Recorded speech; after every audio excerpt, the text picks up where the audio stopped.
G'day guys, welcome back. Money in the Tank, episode 39. Brad, we've got to check beforehand. I reckon we're 39 or 40. I think we're 40. It could be the big 4-0. Should know these things, but don't. Yeah, we should know, but we're getting close to milestone half century. I think we only celebrate the half century, so it's nice to know we're getting there. You'll notice our third friend Arnie unable to attend today, so we miss you, Arns. Feel better. Got a bit going on with sicknesses and whatnot at the moment with the fam, so hopefully Kids, mate, kids. Flu and viruses and all that stuff going around. Don't think it's the cove. I think, just knocked around with flus and things. But anyway, Joel Seach here, Principal Advisor, Harp LFG. And who else we got here?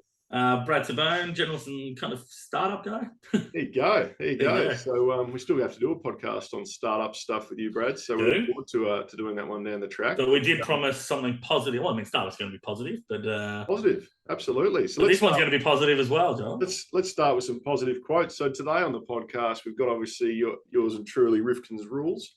So we're looking forward to doing that. We've got great Q&A from one of our listeners, Shan. So keep an eye for that at the end of the episode. We'll talk all things sort of inflation, RBA, interest rates, the Fed Reserve. And Brad, you've got a few other things we'll touch on as well.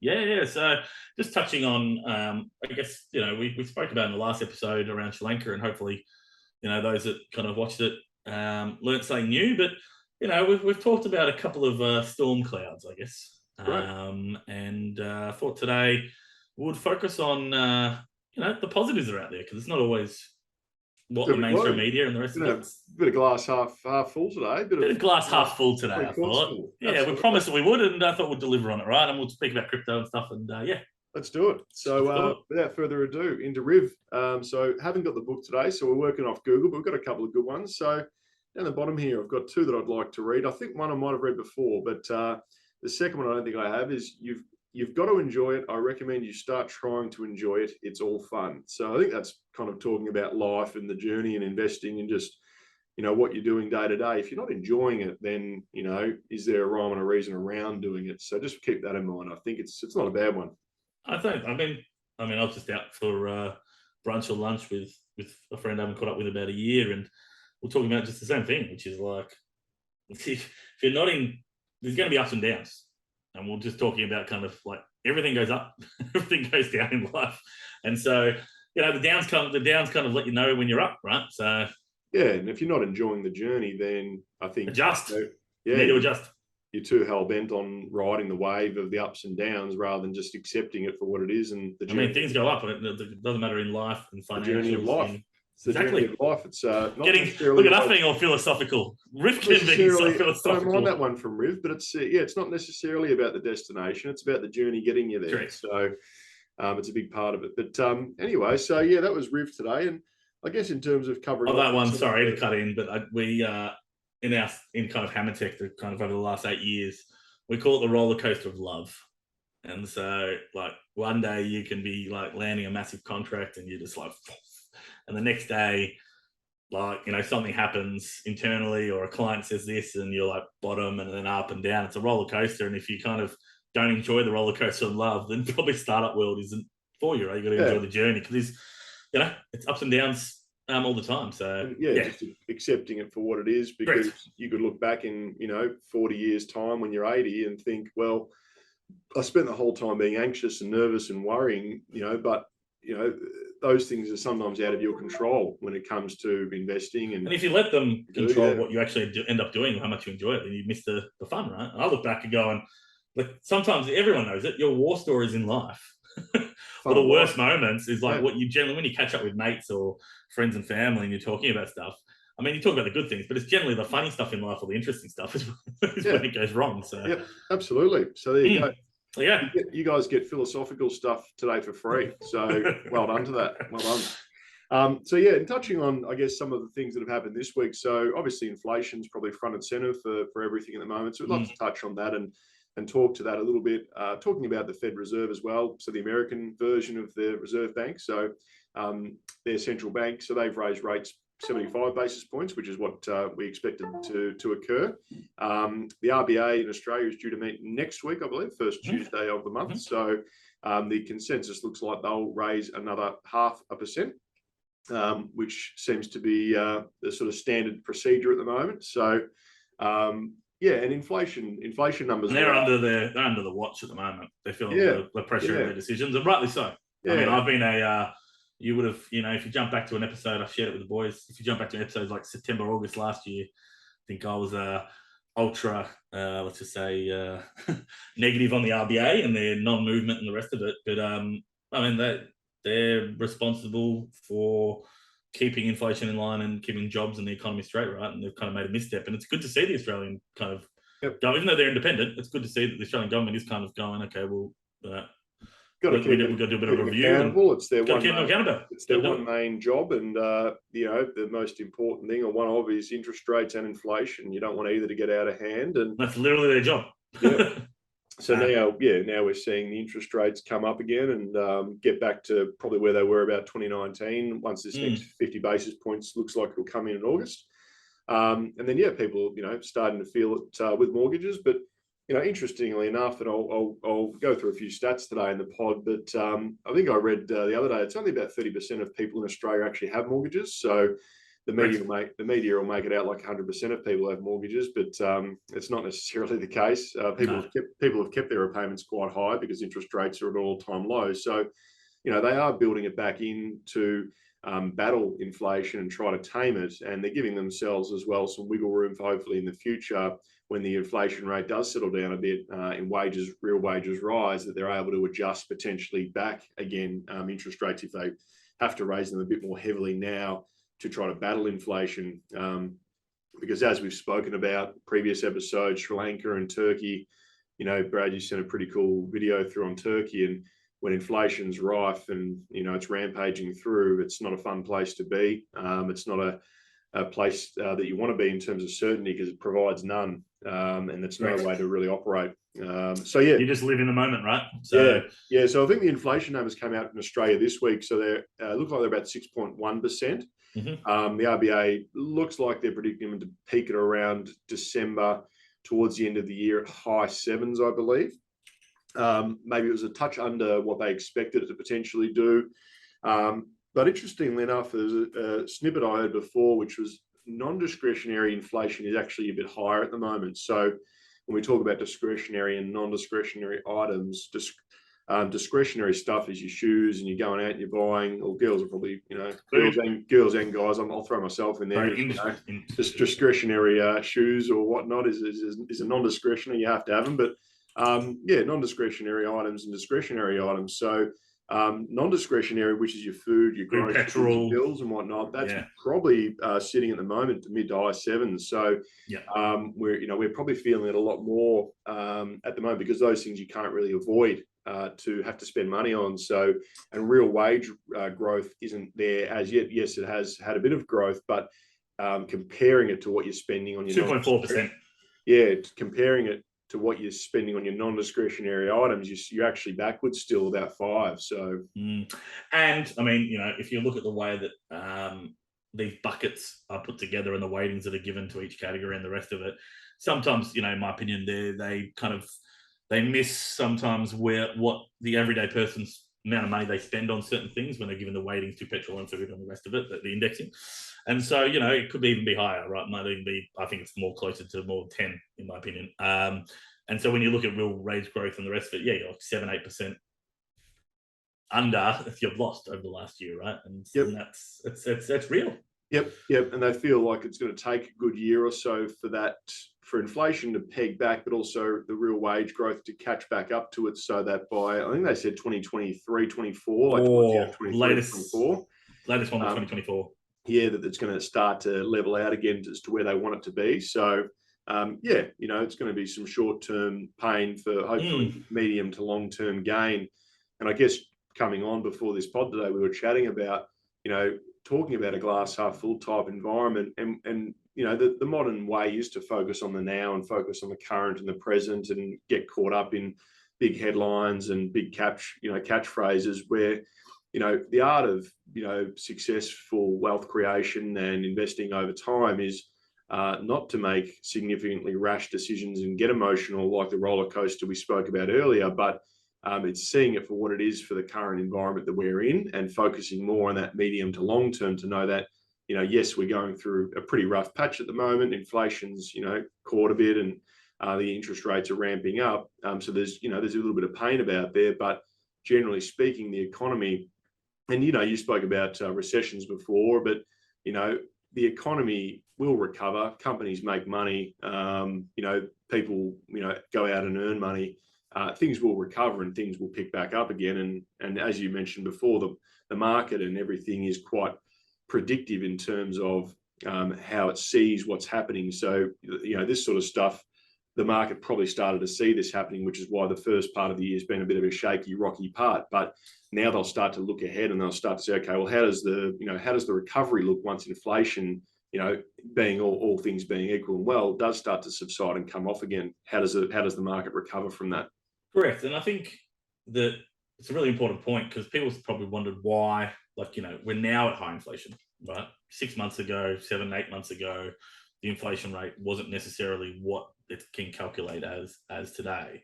But the markets, started crashing around December in the US and followed through here. We're talking about 8 months ago now, 9 months ago, because the markets are generally 3 to 6 months ahead of kind of predicting what's going to happen.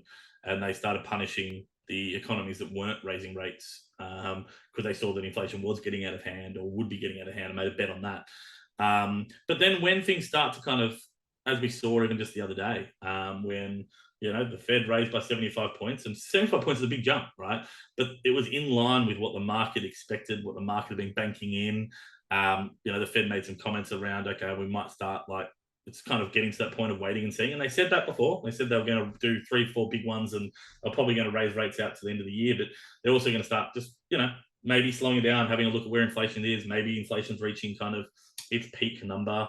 And they'll just kind of go easy on. I find like the equilibrium, markets don't like surprises. And, at the moment they got some surprises, and that's why some things got factored in and kind of came down. It's going to be interesting. I think the next 3 to 6 months is going to be a very interesting, because it's weird, right? We're in this case of high inflation, high interest rates, but then growth is going up. You still got, unemployment at low levels. It's kind of a bit of a mixy bag in terms of your traditional economic kind of indicators and the way that the process goes. And I just think the next 3 to 6 months is going to be an interesting time as kind of things either figure out this way or that way.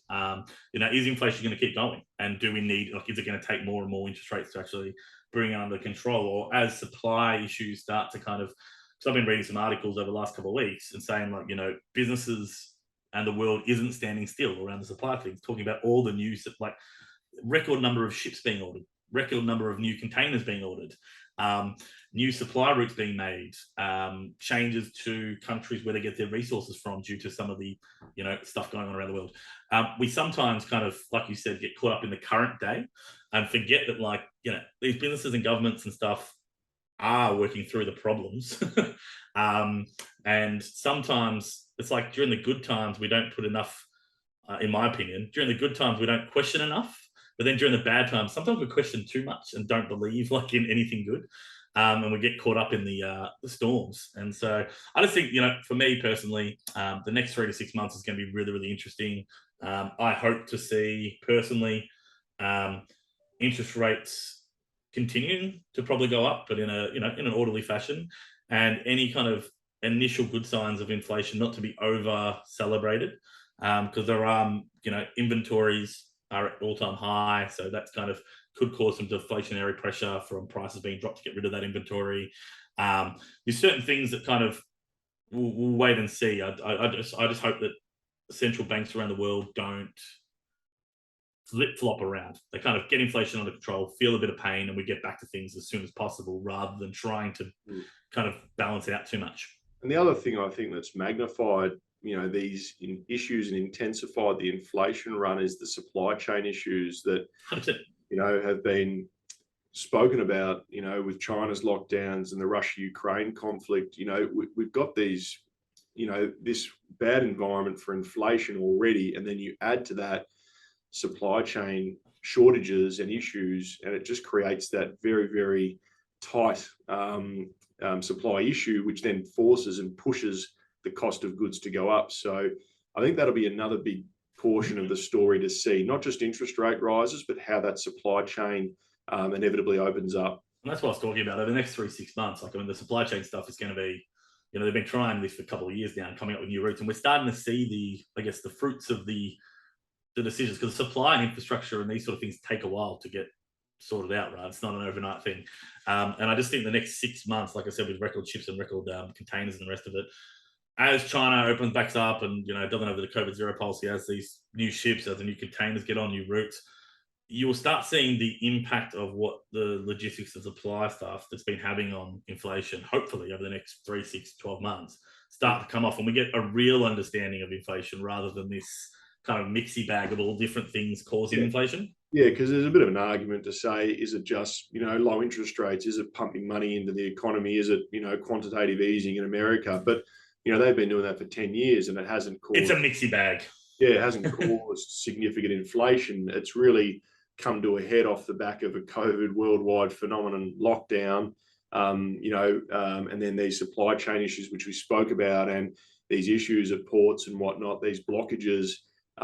You've got money being pumped in federally and statewide, both, you know, in Australia and then overseas as well. You know, different reserve banks, different central banks pumping money out and making money cheap.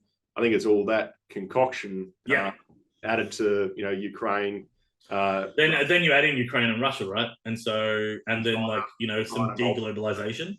China doubling down on, you know, COVID zero. Japan as well. You know, we were quite stringent with lockdowns as well. So yeah, you know, I think it's... And you got to remember, right, the thing that we're using to control inflation traditionally in economics is interest rates. And really, I mean, interest rates are tied to cheap money, but really they're kind of tied to, you know, mortgages and reducing the amount of cheap capital available for people to buy houses and kind of reduce, you know, expenditure, so reduce inflation. And business. And business, obviously, like, you know, us, you know, debt, you know, Hamatech takes up debt. But if that's just one side, right, that's just the consumer side, and what you mentioned before, whether it's China, supply side, Russia, COVID, everything. I mean, they're all like aspects that, and there's a big argument going on in the world with economists and the rest of it saying, okay, well, this time inflation's a bit different. It's not just, you know, it's not just an underinvestment in oil. It's not just Russia and China. It's not just COVID. It's not just this. It's a mixy bag of stuff. So that's why I just think the next 3-6 months is going to be really, really interesting to start seeing how some of these environments that we're in and some of the decisions made over the last 6 months start playing out, because it's all like lagging, right? I've got a little slide to share. Or a bit Jolly, you stole my bit of share. Good on you, mate. That's my third tab that I was going to share, so you can. Oh, thank you to the punch, you beat me to the punch, buddy. This is from the RBA from their latest meeting. So it talks about, and for the people listening to us, there's about 9 slides up here, all pretty pictures. So jump on YouTube and check it out. But it talks about the RBA, as we can see here in the top left-hand side, it's industry share of output key sectors. So you got mining makes up 11.5% of our GDP, finance 8%, health education 13%, construction 7%, manufacturing 6%. So, you know, a bit of diversification there. It's got the output by state. So it's where are we sitting in Victoria here? We're at 23. So we're second output. New South Wales at 31 and WA at 17.5. Obviously a big resource area, and Queensland at 17.7. Population. So we've had annual growth of 0.5%, so 25.8 million. Export share by type. Resources, services, rural and manufactured. Who's our big trading partners? So even all the media beat up, China's still 36% by biggest our export. Which is majority, let's be honest, majority of it's iron ore. They consume a huge amount of iron ore. Absolutely, yeah. So 36.5. Japan next down at 10. Korea at, US at 6. Korea at 5.6. But it is funny, I think. I always say to people, it is funny if you add up the US and Europe, we're talking about nearly 1/4 of what China gives to us. Yeah. Or what we give China. And so, like, from a trading partner point of view, I don't think people, and look, you know, whatever your view is on China and the rest of it, I just don't think people understand the significance of China from our export market. Yeah, and which is a fine line and a balancing act where we are at the moment as a country and a nation. You need to stand up for yourself, but you don't want to ever be bullied, but you also want to be having a workable relationship with these big trading partners. Which is one of the positive. Like, I mean, I've got one of the articles I was going to share, and may as well just talk about it there. One of the positive things, in my opinion, is, I guess, the cooling and the restart of that relationship from a geopolitical front, right? You've had the new Labor government engage them. They haven't necessarily said we're going to change anything, we're going to bend over, we're going to take back what we said, anything like that. But let's start talking again, because communication is an important thing, and it's not about getting everything your way, one way or the other. And look, the Chinese, like America, I'm geopolitical wise, everyone is whatever best for their own, their own sovereign nation and the rest of it. And China knows they're big and the rest of it. But at least I think that the conversation the trade war might be stopping. And so there's some articles that have come out in the last week around science trade war might be ending, farmers remain wary, or, the tale of two exporters, and it goes through the different things. But, the change in government, I think, has helped. And I just think that it's a positive step. It's not, nothing's changed, but there's outlooks that over the next 3 to 6 months that, coal could come off, wine could come off, a lot of our exports may start going back to China. So that's just one of the good news, one of the positives, that we're not necessarily giving up our national sovereignty or our thing, but we're starting to at least take a stance, which is let's communicate and try and work some of this stuff out. Yeah, you want to have dialogue. You want to have a working relationship. Right.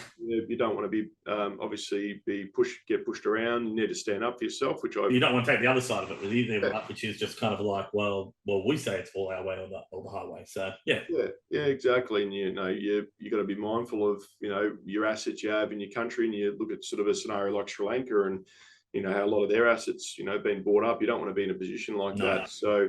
Yeah, it's just a working relationship, trying to, be amicable, know that you're not going to get pushed around as a country, but also having engagement there. Like any relationship in life, Jolly. Like any relationship in life, yeah. Employment to population ratio is an interesting one. So I know the government's always worried about that. So we're sitting at 64% of the entire population are working. They worry about an ageing population in Australia. So I know they always talk about that with age pension and self-funded retirement. They really worry about the government's ability to be able to afford social security in the future, which is why there's been a big push to make sure people are putting money away and saving and creating wealth, and the increases to super, I guess, going up to what is it, 10.5, and then then also including casual people now, and some super changes on July 1st. And I think Australia's in another positive thing is, if you look at aging populations and you look at whether it's Europe or you look at China, and China's demographics scary, right? If you're interested in a demographic problem, go just YouTube China demographics and just have a look at what's coming up for them, right? But the difference is that at least we started looking at this problem in the 80s. And I think Japan have had a similar issue with an aging population and not a lot of generation of youth. So so I know in Australia and our role with wealth creation for people and clients is to try to be self-funded, to not have to worry too much about social security in the future. And there'll always be a safety net in Australia, and that's a good part of being part of a developed country and a strong country, is there's always going to be a safety net, and people like that with medical and financial. But more and more, I think in the future, people, which is, for you tuning into a podcast right now, you're trying to take control of your own, financial destiny. So, there's exciting times ahead, and there's a lot of opportunities. So to be able to, be working and be in a country where there's a lot of jobs and an ability to earn income, yes, the real wage growth's not there, but continually being able to create your wealth and grow and have opportunity, then it allows you to, to not have to worry too much potentially in the future about social security and the government taking care of you, and you can have destiny in your own hands. Average price of residential dwellings at 942k there, so that's probably at a decent whack because everywhere's gone up. Obviously, coming off a bit in certain sectors now. Household wealth as a share of income, 957, which ties to obviously residential dwellings, and then household debt, 187% share of income. So I thought interesting slide to share with people. Do you have the green one there by any chance? Because that's one I had. I had the green shot one that had much share this one. Yeah, absolutely. Give me a second. So this is what I was talking about, which I found interesting. It's kind of I thought we're on the same slide, Jolly, because I saw boxes. So got a green one, mate. Got a green one, and so this is kind of like I've got a couple of things just to share around. I guess some positive stuff that's going on. We've got obviously economic growth, 3.1, inflation. RBA needs to kind of update this, but it's on the RBA economic indicators as of July 6th. So sorry, a few out. But wage growth, average weekly earnings, and the household saving ratio. I mean, our saving ratio at the moment is high, right? And we're seeing that in discretionary spending in Australia. I mean, it still grew. I mean, it's been revised down from 1.1 to 0.7, but you're still seeing sales growth on discretionary items go up in a time when there's tightening budgets and the rest of it. Net foreign liabilities compared to GDP, 37%. Again, compared to, I mean, we talk about huge debt, and there is a debt and the rest of it, but again, Australia compared to the rest of the world, not that bad. We're still steady around the 70 US cents compared to other countries and their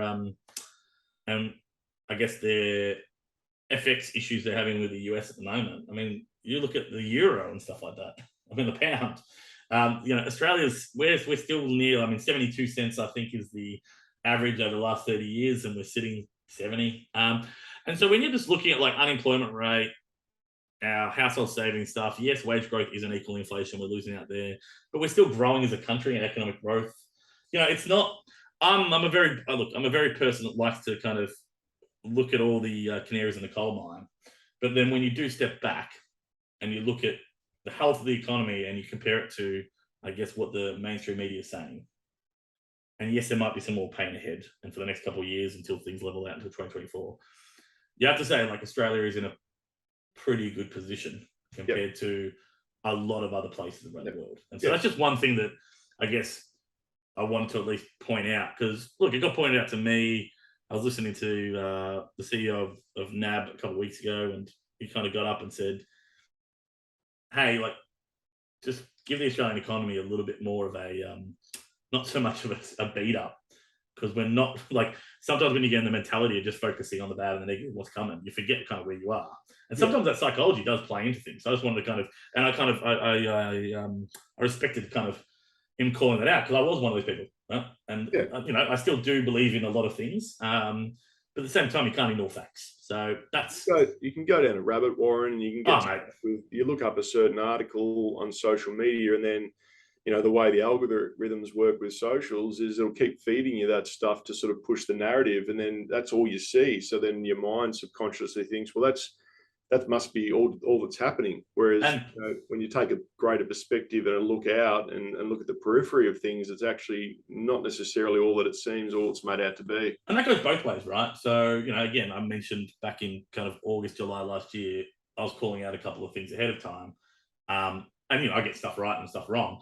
But, but at that time, social media was like, everything's going to the moon, and everyone just thought the good times were going to keep rolling on, right? And it's the same thing with the bad times. As soon as the bad stuff starts writing on and people start clicking on those articles, then everything that you see is just the bad times are going to be forever, right? And I think it's really, really important. And Joel, I know you as a financial advisor take this into account. I think it's really, really important that you know what's going on now, but you're also taking, like you said, you step back, you take a longer term view, you look at what's not in the focus, because generally speaking, the world is always lagging 6 to 12 months, right, behind what's going on. And so it's important now to kind of look into, what are the, like I said before, we've got like the good stuff in China. Just quickly jump through some kind of articles. You've got, there's good news for the global economy if you look, and there's some articles talking about infrastructure bonds and the amount that China and some of these countries are pumping into infrastructure. Now, these come with different problems, right? Not all infrastructure projects that China puts in place capital, I'd say they're quite capital intensive and don't necessarily have a positive ROI instantly. And, some of them are questionable around choices. But at the end of the day, I mean, that's going to pump up supply and demand for the resources to fund the infrastructure projects. And a lot of that comes from Australia. So, it's a positive thing. We had our key indicators we went through. You've got projects like, Sun Cable, just announced back in the start of July, $30 billion plus Australian Asia Power Link. Now, this is one of 3 projects that I wanted to kind of quickly touch on. That, again, just be aware that these things are coming up and just in your peripheral. But, the outback of Australia and its location to Asia, this is something we're going to start seeing more and more and more. So the world's largest solar and storage project. The Alassian guys are involved in it, Macquarie Capital, a whole bunch of guys. building out this, and they're running power cables to Singapore, into Malaysia and Thailand, and are going to start producing huge amounts of solar electricity and funding Asia, right? Outback seems like not a bad spot for the panels either. Right, Outback, you just have a look at, there's a lot, once you've worked with obviously the Indigenous owners and the rest of it can be profitable for them in terms of the selection of land and the rest of it. There is a lot of land out there that is underutilized, that for their purposes, they're okay as well, coming into this as a commercial venture. And again, our times have changed, where it's not just kind of taken away as granted. There's like mutual benefit to communities and stuff, jobs, healthcare, schooling, and the rest of it. And so these are the bright sparks for me. Is like, if you look into the projects going up there and kind of what they're going to give back to the community, but also what they're going to generate in terms of the amount of power out in the outback from solar, and then the jobs and the expertise that's going to put into the Australian economy. Things like that are huge, right? Yeah. You've got, some good news, other good news stories. I'm just going to go through them quickly, Joel. Zimbabwe food crisis. They've been in food crises due to both, runaway inflation, but also, government stuff, but also climate change around crops. And, maize crops and that weren't delivering what they wanted. And now they're going back to kind of ancient grains of what they used to produce, and are now having record yields. You've got Russia and Ukraine coming together with the UK around grain export deals. So at the moment, Ukraine has roughly 22 million tons of wheat, maize, sunflower seed, and other grains in silos they haven't been able to export out. And they've come up with a grain deal, and there's been some stuff around missiles hitting the ports and stuff like that. But I mean, the good news story is that there's a lot of countries out there that are suffering from the cost of basic wheat and goods that they use to survive. And 22 million tons are about to get onto the market. So that's a positive. There's been massive breakthroughs in terms of nuclear fusion, and a project called ITER, which I'm going to be doing a short on, 5-10 minute video on, which is around nuclear fusion. The technology has always been 30-40 years away, but now it's only within the next 5-10 years, and some massive breakthroughs in that area. Australia starting to get massive investments from the US and other countries as the globe tries to diversify where it gets its critical and rare earth minerals from for technologies. So out of China, they own about 70-80% of it today. So there's a lot of projects going on there. And so I just guess, with these stories, it's whether you look at, food production, whether you look at manufacturing, whether you look at critical and rare earth, whether you look at renewables. There's bad stories saying like underinvestment in oil and the oil price and the rest of it, but then there's good news stories, right, as well. And so it's just about taking, I guess, a balanced approach to what's going on. Yeah, and I think a great positive, Brad, there, mate. It was very, very unlike glass half empty, Brad, from the other week. It was all positive and optimistic, mate. So I'm sure everyone will really enjoy and appreciate it. I love it. So yeah, hopefully the listeners, and the tankers out there get a good idea that it's not all doom and gloom, and it's not all end of the world sort of stuff. It's everything's taken with a grain of salt, and it's a mixed bag out there. And yeah, we'll go through some challenging periods, but we'll also have some really good positive upside to look to as well. And when we talk about investing in that journey along it, we spoke about it before. It's medium long term. It's in it for the longer term approach, and it's not trying to hit home runs every time. It's just those consistent sort of singles, doubles, triples. Keep chipping away, and inevitably compound helps, because when we talk about growth and companies and property as an example, let's use companies in this space. Companies will generally, cream will rise to the top. They'll make money, they'll do mergers and acquisitions, they'll use their IP. So when you're investing, in shares, you're investing into these big, large corporations that will either thrive and survive, or they'll die and they'll get taken over. So inevitably the cream rises to the top, and that's where making sound, smart, consistent decisions without being irrational and panicked helps in that long term. Not emotional based decisions, basically. And I think, we talk about recessions. I think one of the best things that I learned was everyone, like before the GFC, I was in banking, and obviously got to, I was in superannuation and pensions, and got to kind of see what 2007, 2008 and the fear and the people's portfolios just disappearing overnight and the rest of it. And the ones that kind of, sold out, panicked and emotional and didn't see the rebound. And I think like recessions are a necessary evil, and the slowdowns are necessary evil, and downturns, because if everyone looked at the last few years and was wondering like, what the hell, like that, housing prices are going up 25%, crypto's going crazy, secondhand cars are going up, everything, things were a little bit, I would say, misallocation of capital. What recessions and downturns do is end that misallocation of capital. They make, like you said, anybody can make it in the good times, right? But when the tide goes out, the ones that weren't really strong or healthy businesses, or were stupid bets, rising tides lift all ships. Yeah, the rise of that do lift. I mean, you can look at any industry, but crypto is a huge one of it, right? Anybody, you could jump onto anything and make money, basically. Now the tide's going out. You see, it's kind of the bigger ones, the ones that were around. But 3 Arrows Capital, $18 billion. The founders just disappear, gone. Voyager, Luna, Celsius Lending. Sometimes when things sound too good to be true, they are, but you only find this out when the tide goes out, right? Because they're getting lifted by everything else. You only find out how interconnected. You see those that are swimming naked. Is that Warren Buffett? Yep, and it's so true, right? And it's actually a good thing, because what it does is it allows capital then to flow back into the ships or the people or the companies that are actually the cream of the crop, right? And so then you're getting money going to the areas that money should be going to, people making sound, good investment decisions and kind of growth decisions, rather than, charlatans or businesses that don't have any strategy or miss the boat. I mean, it's just the way that our kind of modern day economy works. And I think don't be afraid of the word recession, because I think it's a necessary kind of evil in.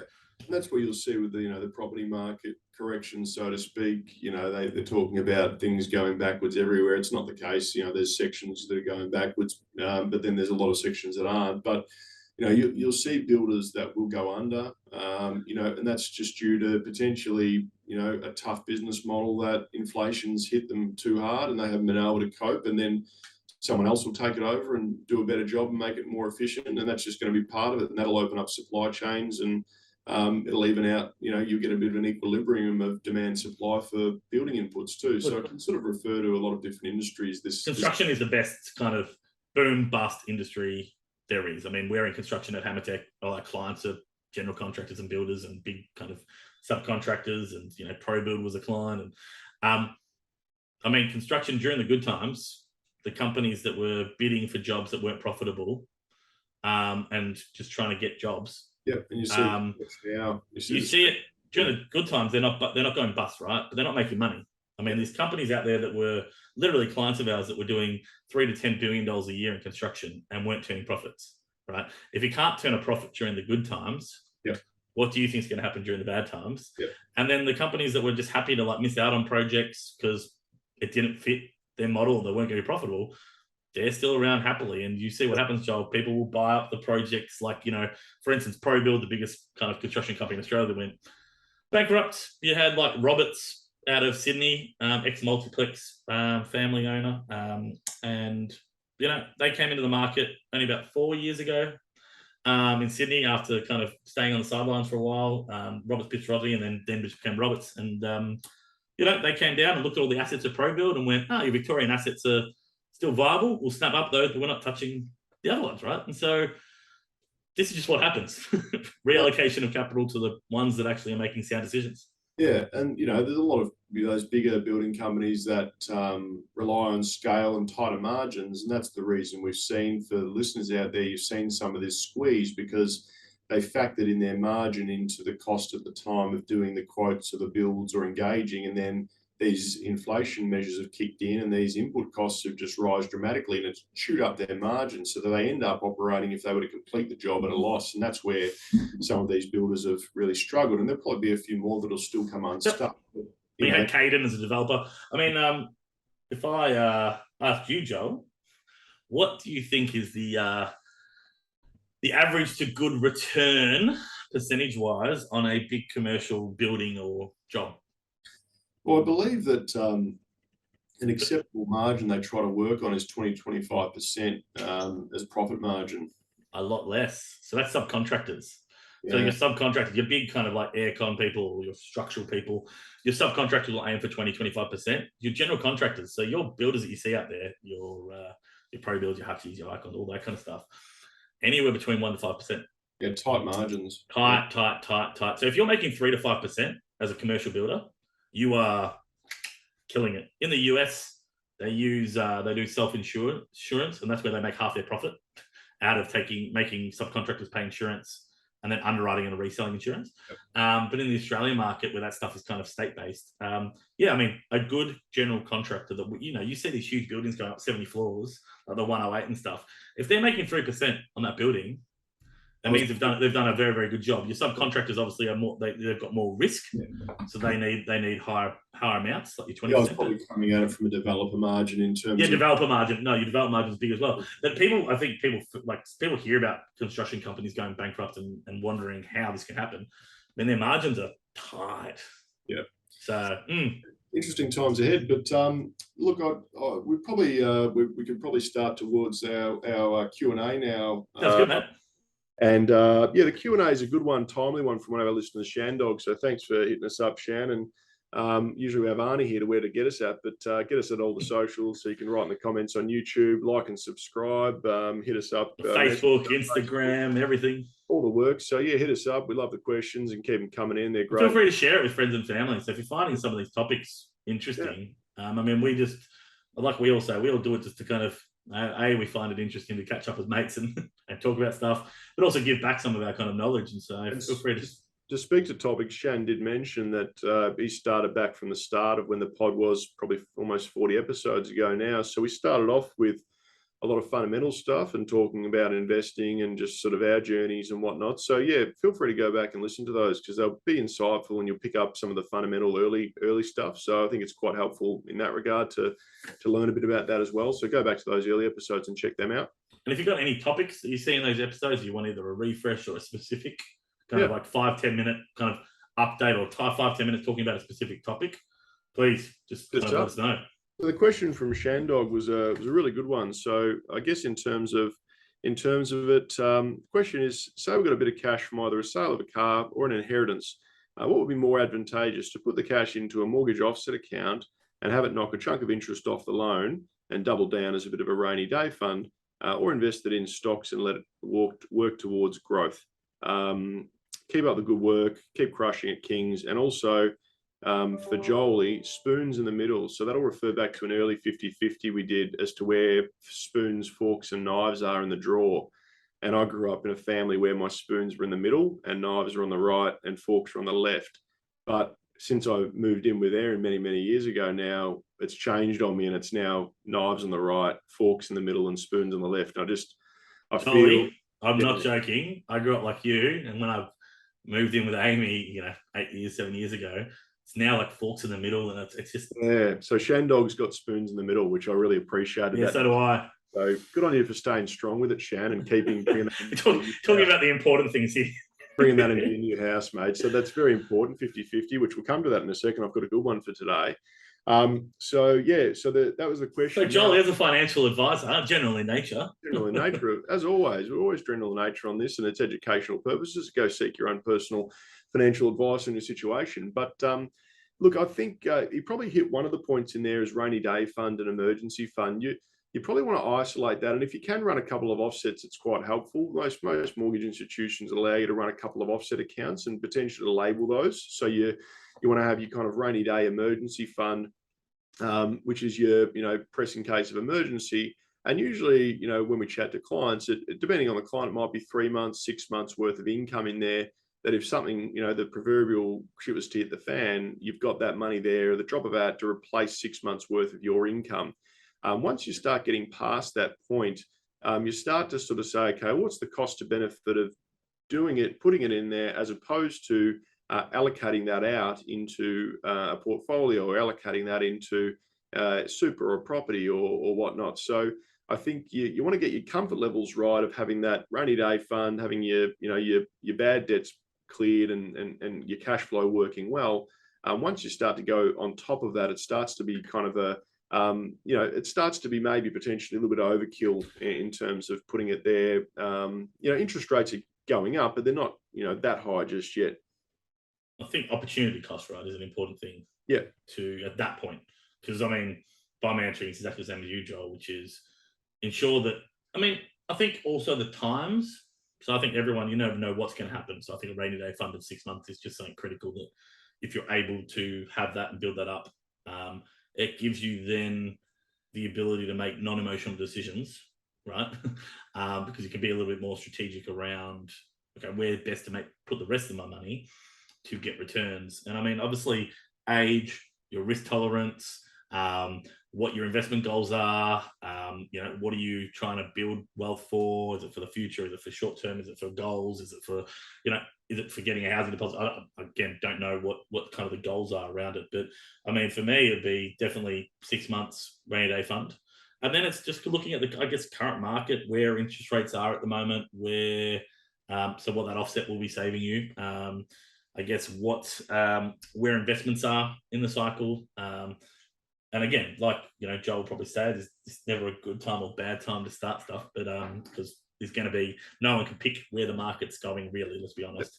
Yeah, hard to pick the top, hard to pick the bottom, but once you start to set a plan up and make a plan, the important thing is to be consistent and stay with it. And essentially that's what we're talking about here is, once you have your buffer in place and you feel comfortable there, then it's about, okay, well, how do we now branch out and potentially move forward with, progressing our wealth accumulation? And that could be through shares, through a portfolio, through property.